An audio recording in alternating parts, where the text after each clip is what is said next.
Following the excavation by Colm Flynn Archaeology of a cist burial at Tevrin in County Westmeath, it was proposed that the stone lining should be transported to the UCD Centre for Experimental Archaeology and Material Culture, so that the site might be reconstructed. This experiment would help us to further understand how the stone-lined cist had been built in the early Bronze Age. One of the biggest challenges of this work was moving the large stones without modern machinery. This required quite a large group of people working in close cooperation, suggesting that the wider community probably came together to build these types of graves in the Bronze Age. First, the large stones were moved from their source, which at Tevrin was probably over 1 kilometre away from the cist. Then they had to be carefully manoeuvred into the grave pit using levers and ropes.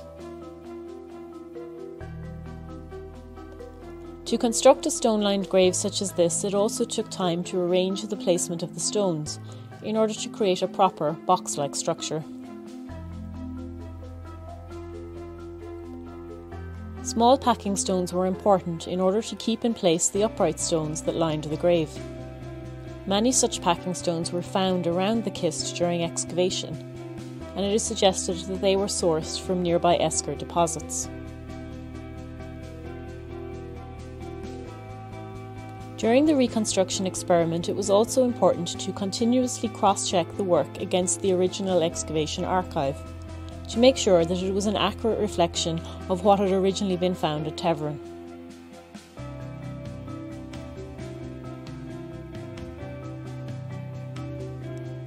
Reconstructing the early Bronze Age kist in this way allowed a greater understanding of the challenges of moving large stones long distances, as well as the amount of time and labour that local communities must have invested in building these types of burial places.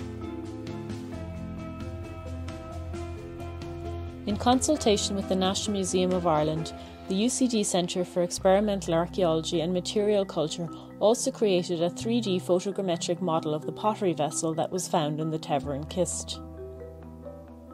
This provides a very detailed record of the artefact, and allows us to examine how the pot was made and decorated without impacting the original vessel.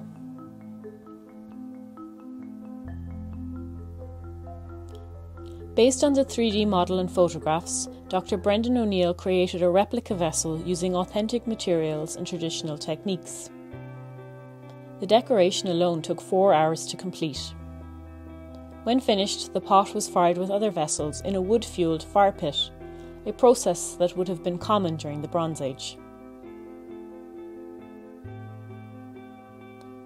To complete the reconstruction, the pottery vessel was carefully placed in the kist before the large capstone was moved into position and the grave was once again closed.